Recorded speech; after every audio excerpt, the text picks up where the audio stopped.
faly miarahaba anao fiangonana amin'ny anaran'i Jesosy Kristy tompontsika ary manonona ny fahasoavany aminao. Andao homanitsika fiderana ny FFPM fa 427 426 ary ny FFPM fa 130 amin'ny dimanjato 531.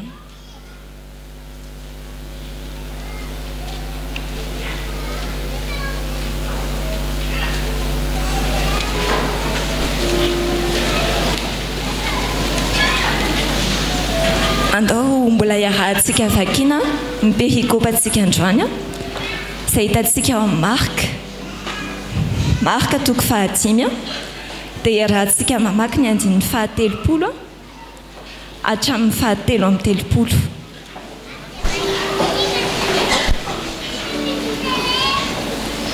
Mivaky toy izao ny teny amin'ny anaran'i Jesosy. Ary niaraka tamin'izay dia fantatry Jesosy fa nisy hery niala taniny, dia niodina teo afovoan'ny vahoaka izy ka nanao hoe iza izany nanendry ny lambako izany. Fa hoy mpianany taminy, hitanao izao fa vahoaka mifanety aminao izao, ka hoy ianao va iza nanendry ahy? Ary nijery manodidina izy izany vehivavy izay efa nanao izany.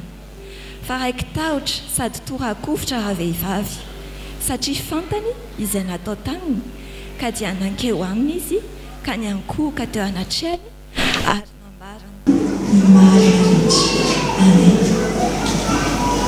Efa diso raintsika loatra ny tantaran'ity vehivavy naharary nandritra amin'ny 10 taona ity amin'ny sitranin'i Jesosy. Ny fanontaniana apetraka mitombo amintsika androany dia hoe efa nanantona an'i Jesosy tamin'ny finoana ve isika? Efa nanantona azy tamin'ny finoana ve isika? Dia hoe manantona amin'ny finoana dia manantona tahaka izay olona mahafantatra sy mino fa tsy misy fanantenana intsony afa-tsy ao amin'i Jesosy. Ty vehivavy ty efa nandeha nitady dokotera any harena mitady taiza sy taiza fa ao amin'i Jesosy fantany fa misy fanantenana ho azy. Ary raha hitantsika dia vahoaka maro mifanesika mifampikasika tamin'i Jesosy teto fa ty vehivavy ty ihany no lazaina hoe sitrana satria izy dia nanantona an'i Jesosy tamin'ny finoana. Ataontsika mbola hivavaka.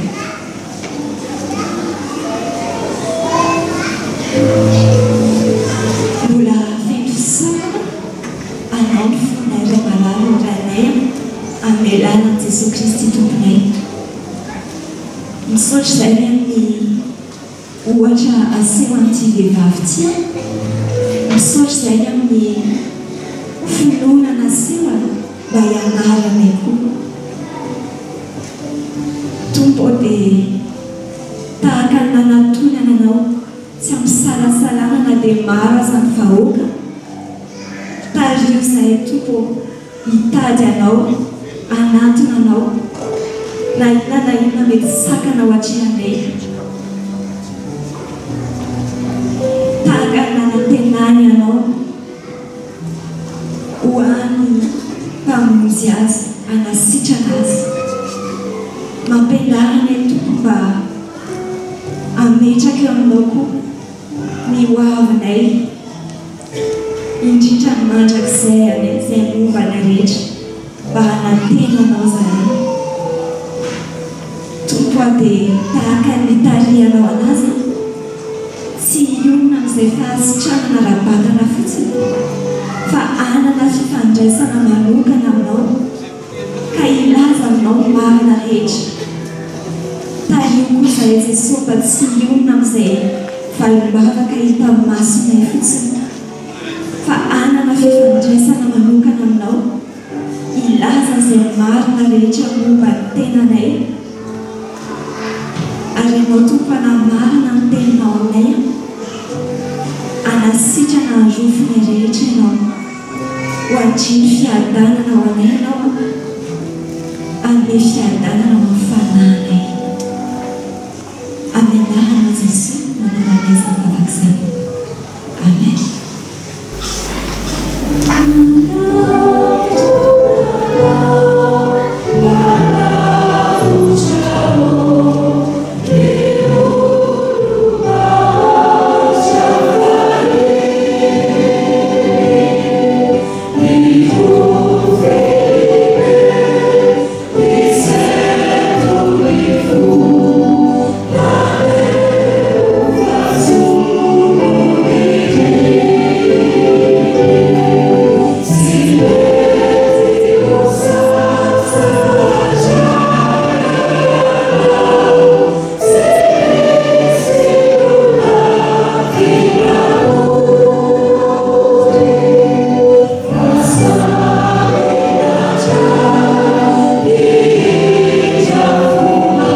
Filemona Andini Fafito. Kakitsika zany amin'ny naman'i Jesosy fananana fifaliana sy fiomonana amin'ny fitiavanao ao satria efa mivelombelonao ny fon'ny olona masina rehetra. Amen. Filemona no lesana ny apôstôly Paoly eto ary lazany fananana fiainana sy fitiavana dia satria izy manafina sy fitiavana dia mitondra fifaliana sy fiomonana ho an'ny olona masina na mamelombelona ny fon'ny olona masina tahaka izany antsika riava raha miresaka amin'ny namantsika tahaka ny lino mamelombelona ny fon'ny namantsika antsika mbola mivavaka angataka izany toetra tsara izany amin'ny Jesosy.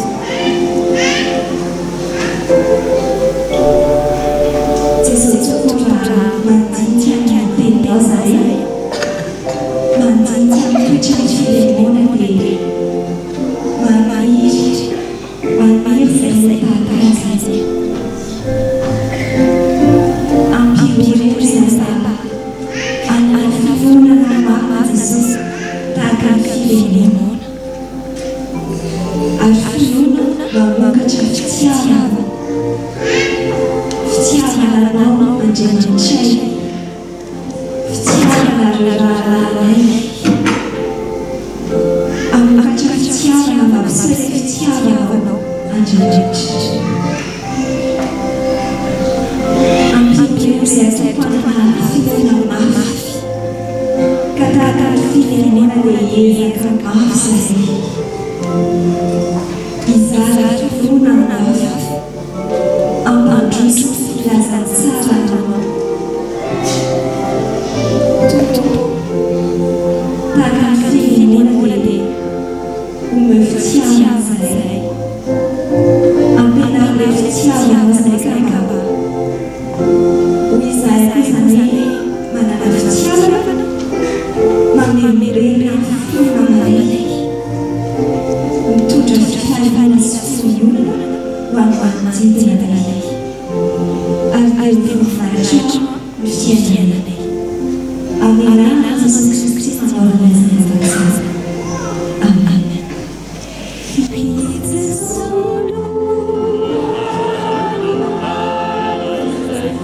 Oh,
lahatra ho amintsika ny fahasoavany. Amen.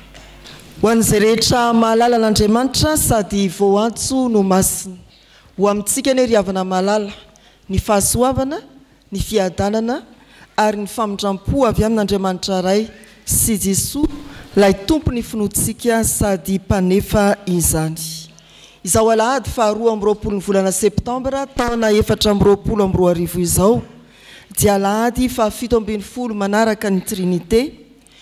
Eo anivon'ny sahany Efjekema dia alahady ametrahantsika ambavaka eo ampelantanan'ny Tompo ny sampanasa asa fikarohana sy fandaliana-pinoana. Eto amin'ny fitandremana misy atsika dia iombonantsika amin'ny fiaraha-misakafo ho valy ny fanasan'ny Jesosy Tompo manao hoe avia isakafo. Farak'izay nanomanana antsika koa dia izao no ametrahantsika eo ampelantanan'ny Tompo ny mpiara-miasa ireo misionera tany amin'ny lalam-pirenena faharoa ho tsofintsika rano sy ankasitrahana. Amin'izany rehetra izany ny fandaharana dia arahintsika araka ny fandaharana iombonana natolotry ny foibe fikarohana sy fandaliana-pinoana FJKM ary mbola miompana amin'ny lohahevitry ny perikopy FJKM manao hoe miorina amin'ny finoana ny mpino. Mitsangana riavana omeo voninahitra ny tompontsika araka ny soratra masina voalahatra. Ho ny soratra masina amin'ny anaran'ny Tompo, lehibe sy mahatalanjona ny asanao Tompo, Andriamanitra tsy toa, mahitsy sy marina ny lalanao ry mpanjaka mandrakizay. Izany tsy atao ary izany tsy ankalaza ny anaranao Tompo, fanao iaonamany ny masina ary ny firenena rehetra ho avy ihany koa akeo anatrianao, fa efa nahariary ny fitsarana marina nataonao. Amen.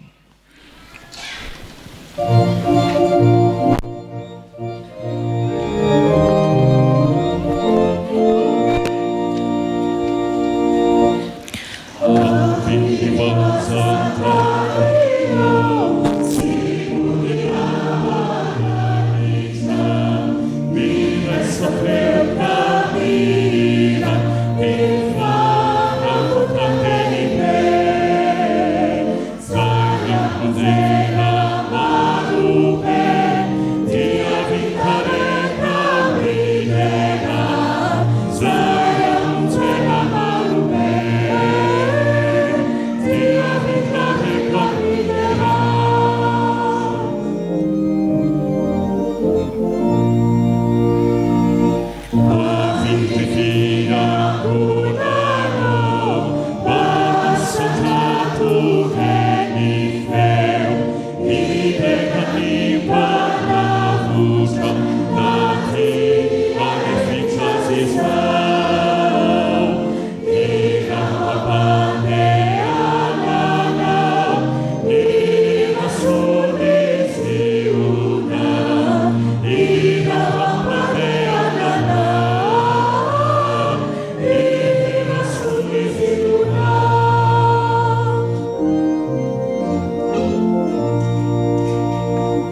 hivavaka isika.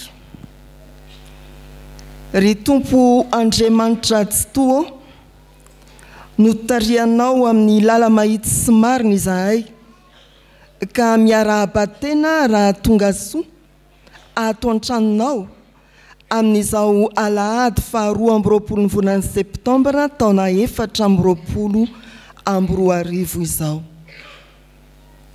Raha mitodika ny lasa izahay dia velanao itovy fijery amin'ny apôstôly Jaona ka hilaza manao hoe lehibe sy mahatalanjona ny asanao. Raha mifanatrika aminao izahay ankehitriny eto amin'ity toerana ity dia mahita ny voninahitrao, komidera sy mankalaza anao. Raha mieritreritra ny hoavina isahady izahay dia feno fanantenana satria fantatray fa miorina aminao Andriamanitra lay tompony lasa sy ny ankehitriny ary ny hoavy ny finonay. Misaotra Andriamanitra fa eto tokoa ianao manatrika ny fiangonanao tahaka izay amanginao ny fiangonana manerana ny tany amin'izao alahady izao. Misaotra anao manokana izay FJKM no nametrahanao ireo tompona andraikitra ho amin'ny fikarohana sy ny fandalinana ny finoana, ahatonga ny finoan'ny fiangonanao tsy ho azo ozongozonina, iorina tsara amin'i Jesosy Kristy ilay efa maty sy nitsangana tamin'ny maty, ahatanteraka famonjena ho anay. Misaotra anao indrindra koa noho ny fombanao, ny fanomanana rehetra ity fotoana miavaka ho an'ny fitandremana isotro fitiavana misy anay ity, ka azahoanay miombina amin'ny fiaraha-misakafo, fa mialo izany dia ankasitrao izao fanompoana masina izao, ka irao ny fanahinao hambomba ny fiangonana, ahatonga azo voary vaovao araka anao Andriamanitra indray. Amin'ny anaranao Jesosy no hanonanay ny vavakay. Amen.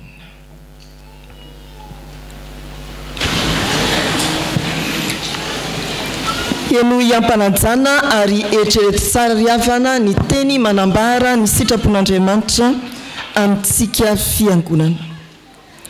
Voasoratra hoe, fa ianareo kosa ry malala dia ataovy izay androtsonareo amin'ny finoanareo masina indrindra, ka mivavah ao amin'ny fanahy masina, ary tehirizo ny tenanareo ao amin'ny fitiavan'Andriamanitra, miandry ny famondrampony Jesosy Kristy tompontsika ho amin'ny fiainana mandrakizay. Amen. Amen.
voavinandre ny sitrapon'Andriamanitra mitaonantsika ao amin'ny finoana sy amin'ny fatokina ny fiainana mandrakizay isika. Mandinika antenantsika dia mahatsiaro fa tsy tanteraka eo anatrehan'izany.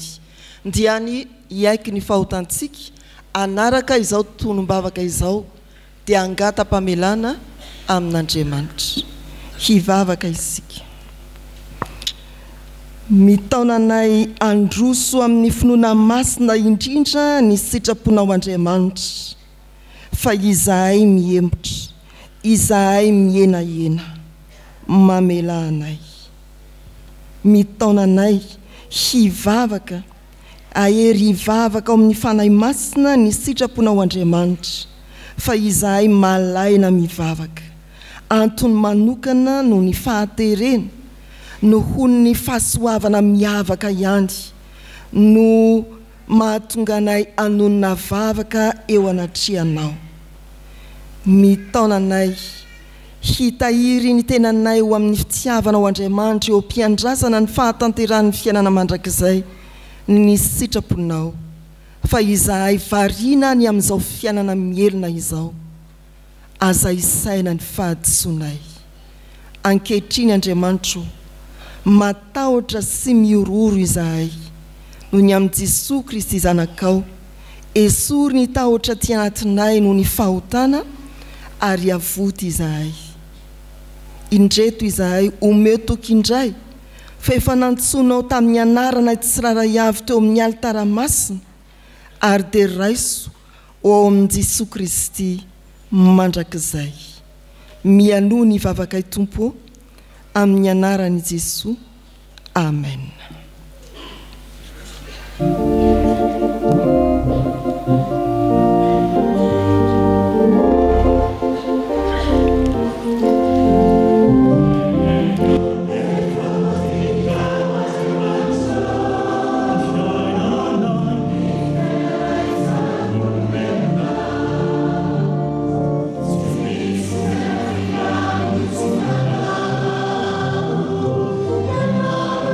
Is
hanome toky antsika izay ny bebaka marina ny tompo mitsangana andre sy andray ny teny somafaly avy amin'ny isika.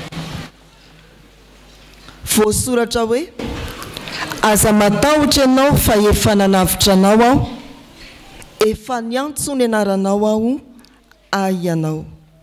Izao dia izao no mamono ny fahadisoanao noho ny amin'ny tenako, ary tsy ho tsarovako ny fahotanao. Ary amin'izany dia tsy misy fanameloana amin'izay ao amin'ny Kristy Jesosy. Voavela ny elokareo no ny ranomasina, midera ny tompo.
Tanteraka amintsika ny famonjen'ny tompo voavela ny elontsika. Nde iarahantsika manonona ny mpifaliana ny fanakem-pinoana araka ny voasoratra ao amin'ny laharana 4. Manambara ny finoantsika an' Jesosy Kristy isika dia araka ny tenin'izao na mpanao batisa hoe indro ny zanak'ondrin'Andriamanitra izay manaisitra ny fahotany izao tontolo izao. Sy araka ny teny nataon'i Andrea hoe efa nahita ny Mesia izahay. Sy araka ny teny nataony tanana.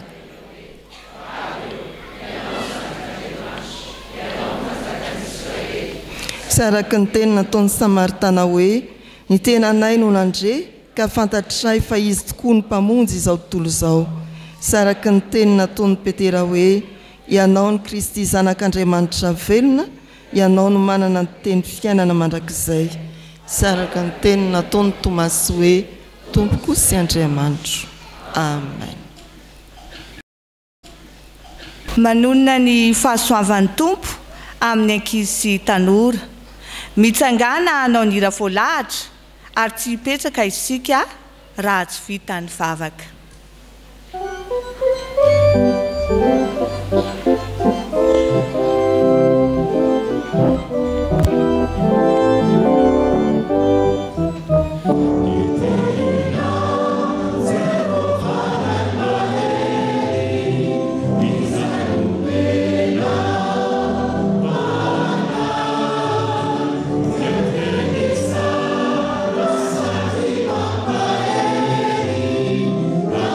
Before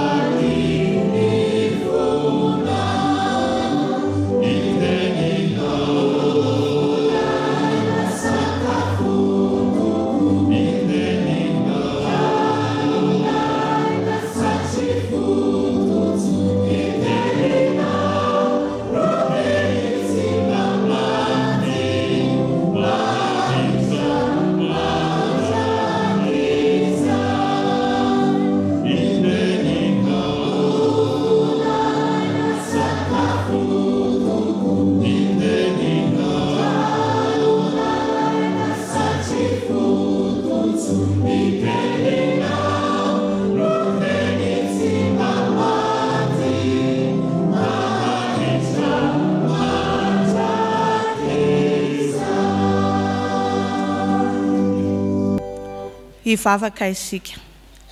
Tompo, indreto izahay ankizy sy tanora, tonga ato tranonao andray ny afatrao. Mitenena aminay fa miaino izahay mpanomponao. Amen.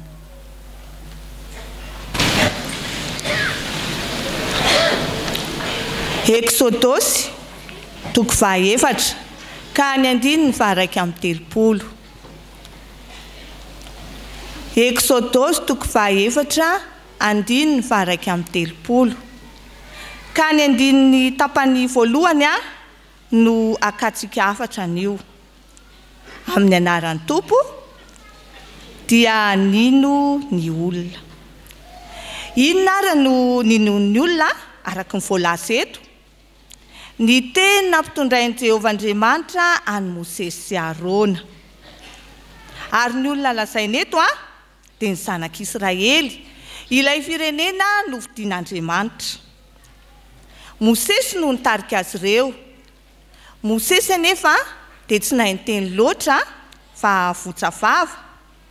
Ka dia nomen'Andriamanitra isolo vava azy i Arona rahalany rehefa misy tian'Andriamanitra ho lazaina amin'ny zanak'Israely. Ny teny nolazain'izy ireo no ny olona nilaza hoe anafaka ny zanak'Israely Andriamanitra. Isika koa dia nandefasan'Andriamanitra iraka ilaza ny teniny mba afaka antsika amin'ny fisalasalana. Ny zavatra tsy fanaontsika, ny teniteny foana, ny alatra, ny lainga, ny tsy fankantoavana sy ireo fanimba-tena samihafa. Ny iraka voalohany dia indray aman-dreny. Rehefa miteny dada sy neny, miaino dia mino. Ny iraka faharoa dia ny fiangonana. Rehefa miteny ny fiangonana amin'ny alalan'ny toriteny, ny sekolelady sy ny sisa, miaino dia mino. Rehefa miteny hoe ny iraka dia ahoana? Miaino dia mino. Ny fiainona ny tenin'Andriamanitra raha izy tanora mampiorina ny finoantsika.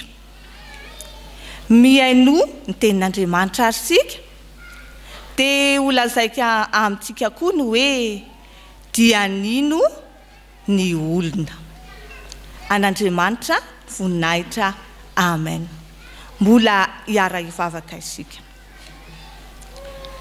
Misaotra anao izay Andriamanitra fa tsy navelanao irery, fa nomenao iraka dia indray aman-dreny sy ny fiangonana ampahafantatra anay hatrany ny teninao. Ataovy ankizy, tanora, miaino sy mankatoa ary mino izahay. Amin'ny anaran'i Jesosy Kristy zokinay no angatahana izany. Amen. Thank you.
miaraka ivavakantsika tompoko.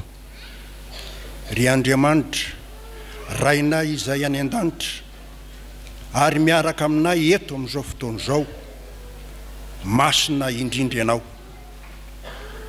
Tonga amin'ny fotoana amakiana ny teninao indray izahay, ko mangataka ny fitahianao hatrany mba ho tonombana izany atsakany tsy andavany. Ny mamaky ny teny tsy hisy latsaka. Ny afatra tianao ampitaina dia ho tafita tsara ao am-pon'ny tsirairay avy aminay, mba iorenanay ao amin'ny finoana ao amin'ny Jesosy Kristy, ary hoentinay ihany koa miatrika ny herinandro vaovao indray. Dia izany no vavaka ataonay amin'ny anaran'i Jesosy Kristy. Iaraka maky sy iain'ny soratra masina sika ao amin'ny fanekena taloha, bokin'ny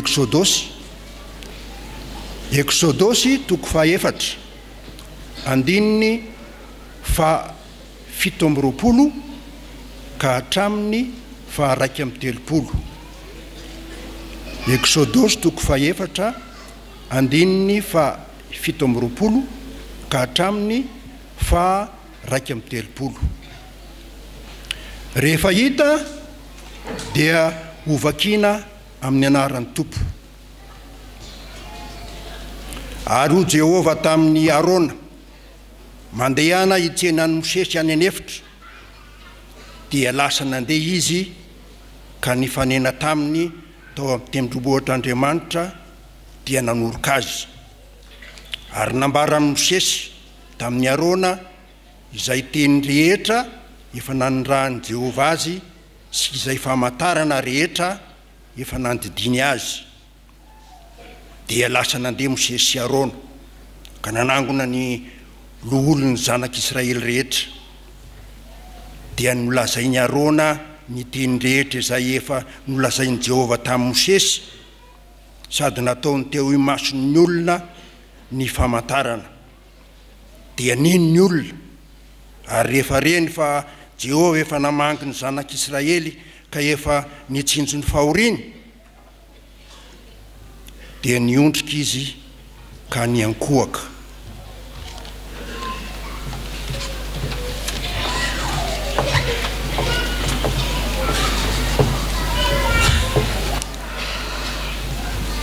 Hotoizantsika famakiana ny soratra masina ao amin'ny fanekena vaovao, filazaon-tsara araka ny Marka toko faha-5, andininy faha-5 amby roapolo ka hatramin'ny fa-efatra amby telopolo. Ary ho faranantsika ny famakiana ny soratra masina ao amin'ny epistily ho an'ny Filemona, andininy faha-efatra ka hatramin'ny faha-7. Rehefa hita dia hovakitsika amin'ny anaran'ny Tompo. Ary nisy vehivavy anankiray izay narary 12 taona sady efa niaritra zavatra be tamin'ny mpanao fanafody maro, ary nandany ny fananany rehetra nefa tsy netsisitrana, fa vao maika ny anarary kokoa aza. Koa rehefa nahareny amin'ny Jesosy izy dia nankeo ivohany, namaky ny vahoaka ary nanendry ny lambany. Fa io izy, na dia ny fitafiany ihany aza no voatendriko dia ho sitranao. Ary niaraka tamin'izay dia ritra ny loharanon'aretina, ka tsarony tao amin'ny tenany fa sitrana izy. Ary niaraka tamin'izay dia fantatry Jesosy fa nisy hery niala taminy, dia niodina teo afovoan'ny vahoaka izy, ka nanao hoe, iza izany nanendry ny lambako izany? Fa hoy ny mpianany taminy, ianao zao vao vokatra ny fanety aminao izao, ka hoy ianao va iza no nanendry ay?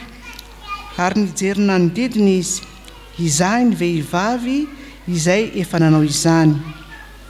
Fa raiky tahotra sady torakovitra raha vehivavy sady fantany izay natao taminy, dia nankeo aminy izy ka niankohaka teo anatrehany, ary nanambara taminy ny marina rehetra. ary hoy izy taminy: anaka, ny finoanao no nasitrananao, mandehana soamantsara ary sitrana amin'ny aretinao.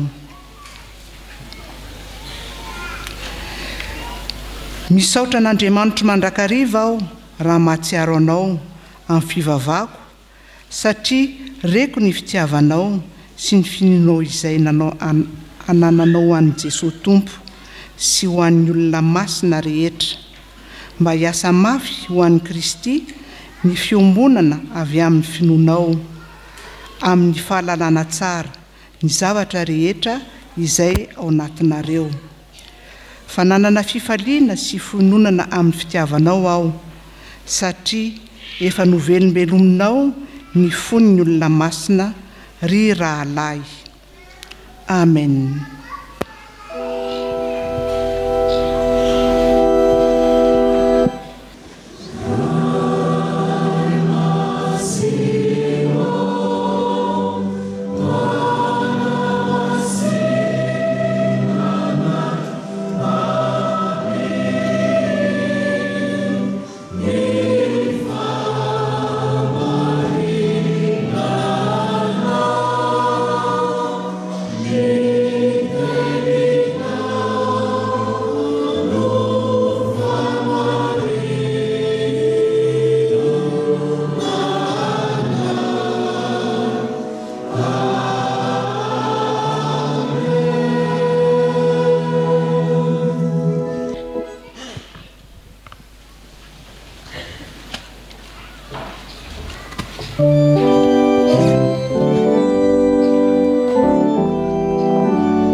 Amin'izay efa novakiny ireo ray aman-drenitsika tamin'ny perikopa voalahatra dia ny Eksodosy toko fahaefatra andiny ny fahafito amby roapolo hatramin'ny faha 1 amby telopolo no iarahantsika amin'ity fotoana ny toriteny ity. Ny tompo anay amalivavaka ny mpanompony izay fanangataka ny fanahy masina hiasa amintsika mandritra ny tenin'Andriamanitra. Notonontsika tsiraray ny amenina tamin'izany vavaka izany. Ny andiny ny faha 1 amby telopolo indrindra no mbola avahantsika riavana. Ndeha ovakitsika miaraka amin'ny anaran'ny tompo zany manao hoe: dia nino ny olona ary efa reny fa Jehova efa namanga ny zanak'Israely ka efa nitsinjo ny fahoriany dia niondrika izy ka niankoka. Alahady ahatsiarovantsika fiombonam-po amin'ny mpanahy amin'ireo mpanompon'Andriamanitra mitarika antsika amin'ny fikaroana sy fandaliana-pinoana atao amin'ny sahany Efjekema ity alahady ity. Mbola iraisantsika amin'ny hevitry ny perikopa manao hoe miorina amin'ny finoana ny mpino. Andriamanitra toaniza no inotsika. Andalina isika ny hoe Andriamanitra manahoana tokoa moa ny Andriamanitra izay inotsika. Amin'io andin'io riavana dia azahoana mandoatra fa ny Andriamanitra iorena ny finoantsika dia Andriamanitra miaino. Amin'io andin'io dia ahafahantsika milaza fa ny Andriamanitra inoantsika dia Andriamanitra mijery. Ary amin'io andin'io ihany no ahafahantsika mamaritra fa ny Andriamanitra iorena ny finoantsika dia Andriamanitra miasa. Tsy azo sarahana amin'ny toko fahatelo manontolo ny toko fahefatra izay manambara ny fiantson'Andriamanitra ny Mosesy hitarika ny zanak'Israely hivoaka avy amin'ny fanandevozana Egiptiana ho amin'ny tany tondra-dronono sy tantely. Fiantsona any Mosesy. Nahoana moa? Mamaky isika ao amin'ny toko faharoa ny andininy fahatelo amby roapolo hatramin'ny fahadimy amby roapolo. Toko faharoa amin'ny bokin'ny Exodosy ny andininy fahatelo amby roapolo hatramin'ny fahadimy amby roapolo. Dia izao no voasoratra amin'ny anaran'ny Tompo. Ary tao anatin'izany andro maro izany dia maty ny mpanjakan'ny Egipta ary ny zanak'Israely nisento noho ny fanompony ka nitaraina. Ary niakatra tany amin'Andriamanitra ny fitaraina noho ny fanompony. Ary Andriamanitra nandre ny fitarainany dia nahatsiaro ny fanekena tamin'ny Abrahama sy Isaka ary Jakoba. Ary Andriamanitra dia nijery ny zanak'Israely ka nahafantatra azy. Ny Andriamanitra iorena ny finoantsika dia Andriamanitra miaino. Nandre ny fitarainany ary dia nandray andraikitra. Mbola amafisin'ny andininy fahafito zany toko fahatelo andininy fahafito amin'ny anaran'ny Tompo manao hoe efa hitako tokoa ny fahorian'ny oloko izay any Egipta, efa reko ny fitarainany no ny ataony mpampiasa azy, ny fantatro ny alahelony. Dia efa nidina ho zao amonjy azy amin'ny tanany Egiptiana ka nitondra azy hiakatra hiala amin'izany tany izany ho amin'izay tany soa sy malalaka. Ny Andriamanitra iorena ny finoantsika dia Andriamanitra miaino. Raha namaky ny filazantsara ka ny marika toko fahadimy koa isika ny andininy faharaka amby telopolo, Jesosy Kristy dia nandre fa nisy olona mikasika azy. Izy zany mikasika izany. Miaino Andriamanitra ry havana. Fahorian'ny zanak'Israely firenena nofidiny, notonon'ny zanak'Israely teo anatrehan'Andriamanitra, niaino Andriamanitra. Ny fahorian'ilay vehivavy narary 12 taona ny tsidra, niaino i Jesosy reny ny fitarainan'ilay vehivavy nikasika ny akanjony. Ao anatin'ny olona be dia be hien'ny Jesosy ilay vehivavy mila vonjy, mila fanasitranana. Ao anatin'ny firenena maro enon'Andriamanitra ny fitaraina ny zanak'Israely firenena nofidiny. Miaino Andriamanitra. Rehefa niaino Andriamanitra miverina eto amin'ny toko fahefatra andininy faharaka amby telopolo isika dia naniraka ny Mosesy sy Arona Andriamanitra mba hiteny amin'ny zanak'Israely ho fanamariana fa ren'Andriamanitra ny fitarainany. Mandihana ny afatra teny hoe ho avy Andriamanitra anafaka, ho avy Andriamanitra anafaka. Niaino Andriamanitra ary dia nampitondra teny any Mosesy sy Arona hanambara ny fanafana. Indraindray isika ry havana dia mieritreritra hoe mitaraina fa tsy misy miaino, menomenina fa tsy misy mandre. Atao ny hetsika samihafa, etsieroa, ankalamanjana, anaty trano, bapampa, misy miaino sa tsisy miaino. Atao ny fanamariana ny ara-dalàna na tsy ara-dalàna ohatry ny tsisy mandre misy miaino sa tsisy miaino fa izao ity soratra masiny ity dia milaza amintsika hoe raha tsy mandre na tsy mahazo ny resaka tiantsika holazaina ny olona manodidina antsika no ny fahoriana mafy izay mianjady amintsika ilay Andriamanitra iorena ny finoantsika dia Andriamanitra miaino tena miaino Andriamanitra ary rehefa aren'Andriamanitra ny fitarainantsika dia maniraka mpanompo izy iteny mifanandrify amin'ny zava-mitranga eo amin'ny fiainantsika izany ilay Andriamanitra iorena ny finoantsika ry havana amin'izao zava-doza mitranga etsy aroa mampitaraina ny isam-batan'olona mampimenomenona ny fiarahamonina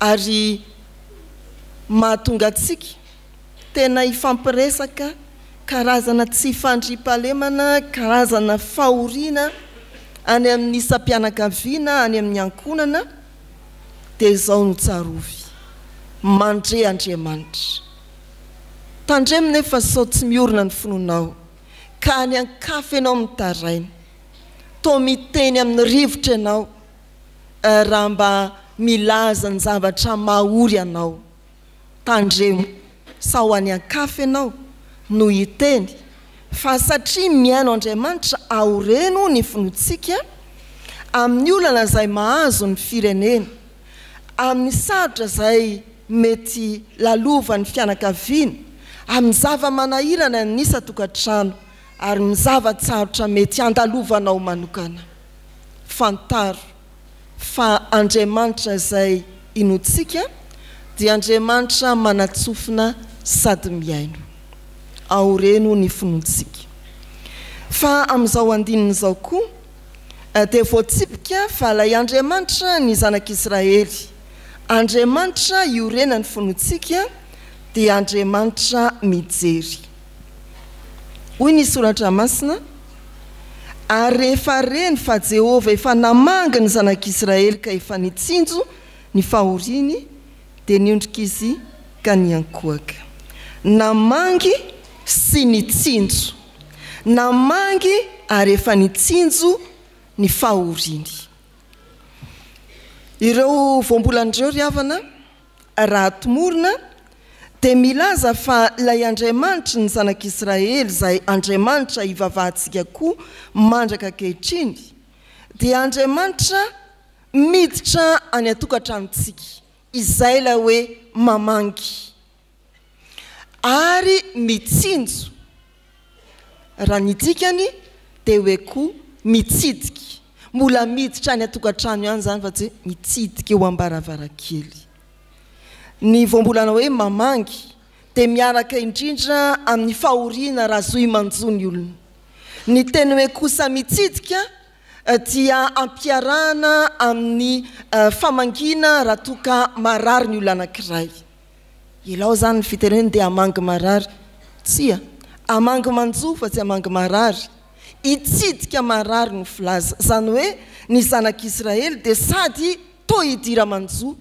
no marary koa ary hita n'Andriamanitra zany no vangin'Andriamanitra izy satria tena mafy ny manjo no tsy dian'Andriamanitra izy satria marary ny fiainany ny Andriamanitra ivavahantsika dia Andriamanitra mijery mamangy amin'izay manjo atsika ary mitsidika amin'izay maharary atsika tsy eny ivelambelany fa miditra ao an-tokantranontsika izay ilay Andriamanitra tonga nofo miara-monina amintsika ry havana malala rehetra amin'ny tompo tsy fiainanao manokana ny zava-mitranga amin'ny fiainanao tsy fiainana ao anaty trano mihidy ny zava-misy any amin'ny tokantranontsika tsirairay avy fa fiainana jeren'Andriamanitra avy any ambony idinan'Andriamanitra ilay tompony fahefana rehetra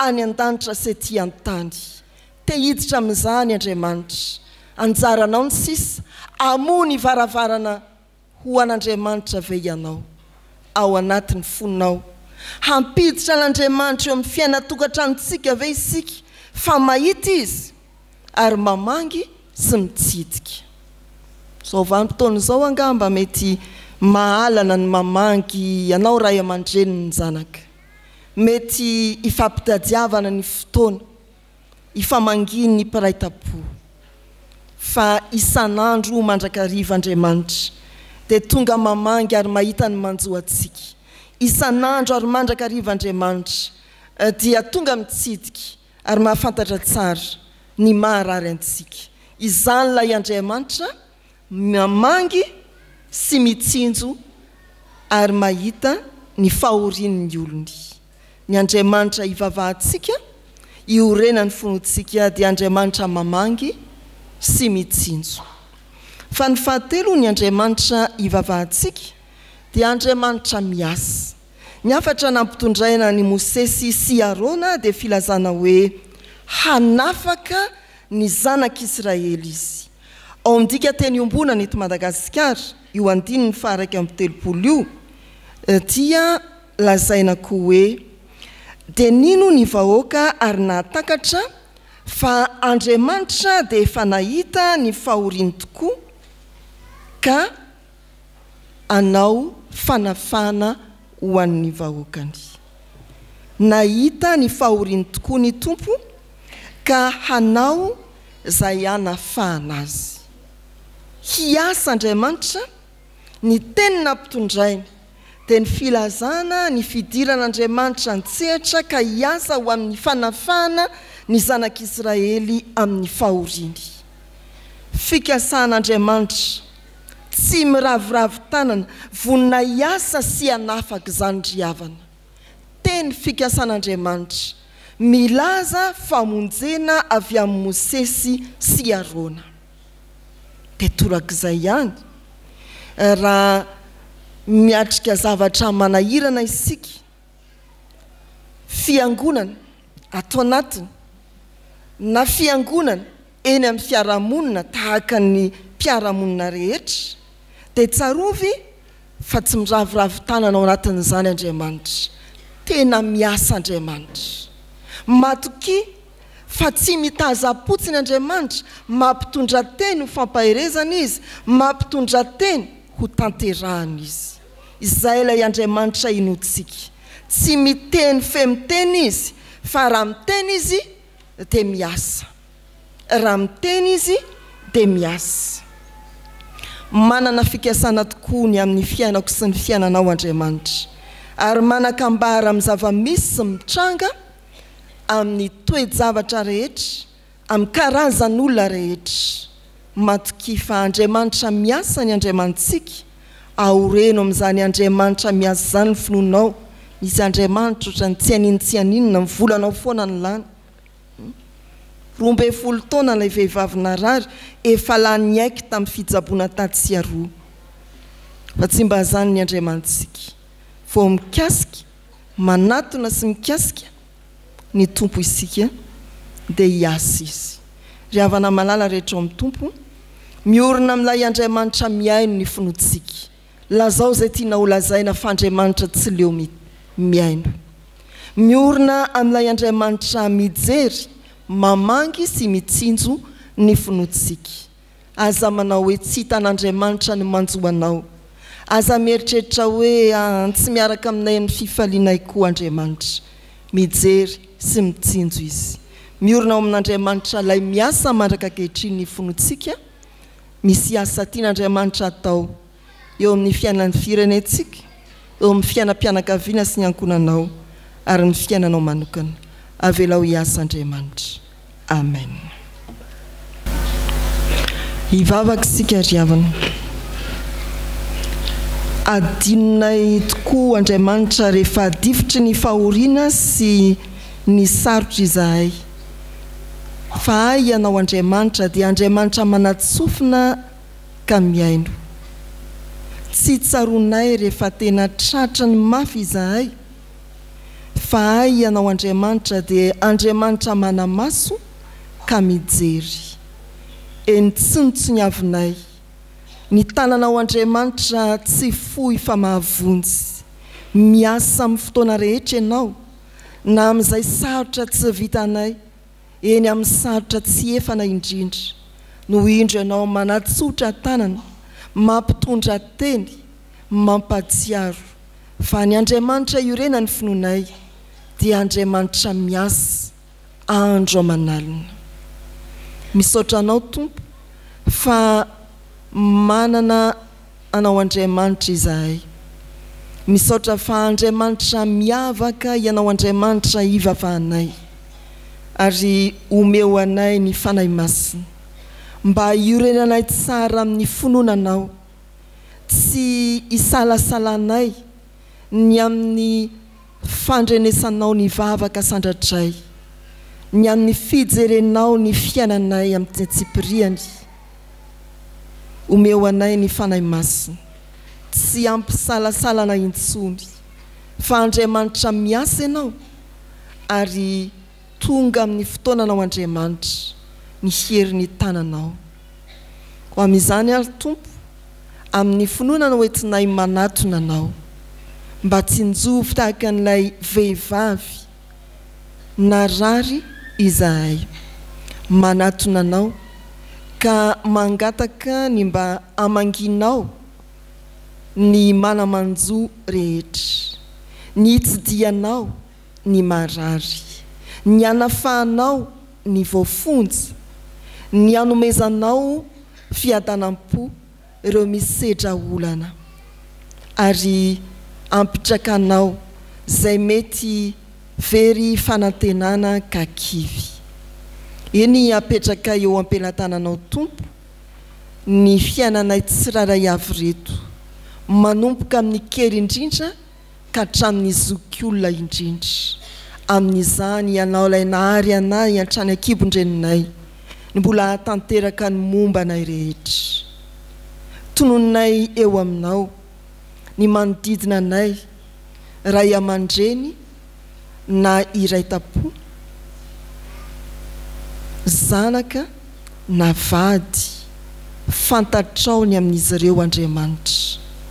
Dia ianao no hiasa eo amin'ny fiainanay isa-tokantrano, fa tsy njovy koa ireo zanaky ny fiangonana tsy miara monina aminay eto amin'ity faritra Antananarivo ity, mety tsy miara mivavaka aminay akory azy, mety any amin'ny faritany, any ampitan-dranomasina.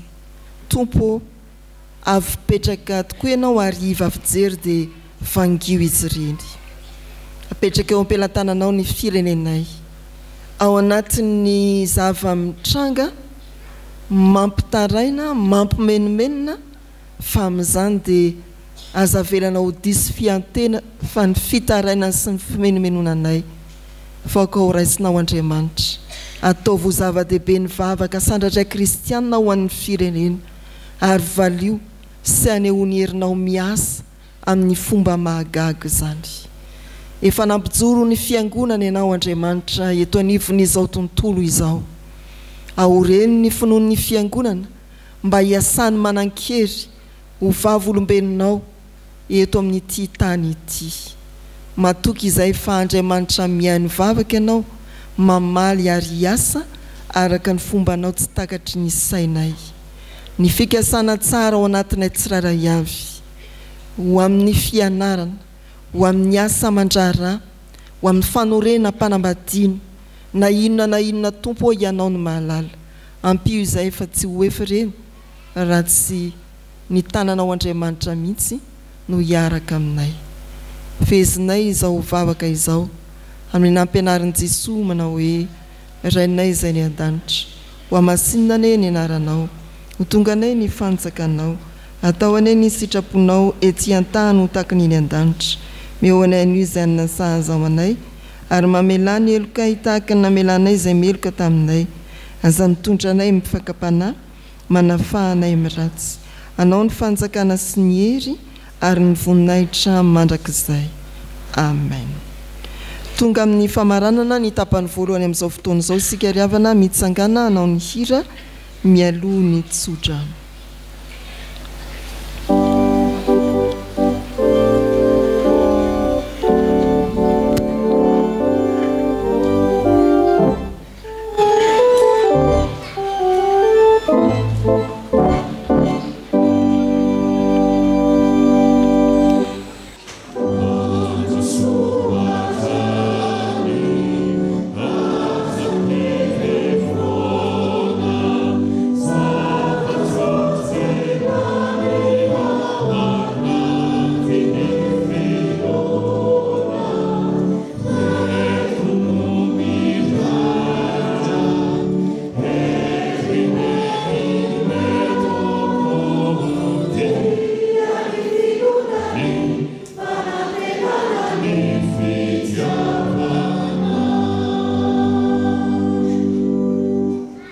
raisoa amin'ny finoana ho tanteraka aminareo ny tsodranotononona amin'ny anaran'ny tompo hitahy ianareo ny tompo ka hiaro anareo hampamirapiratra ny tavany aminareo ny tompo dia hamindra fo aminareo hanandratra ny tavany aminareo ny tompo hanome anareo fiadanana amen.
Ho an'Andriamanitra irery ihany ane ny voninahitra amin'ny anaran'ny Ray sy ny Zanaka ary ny fanahy masina.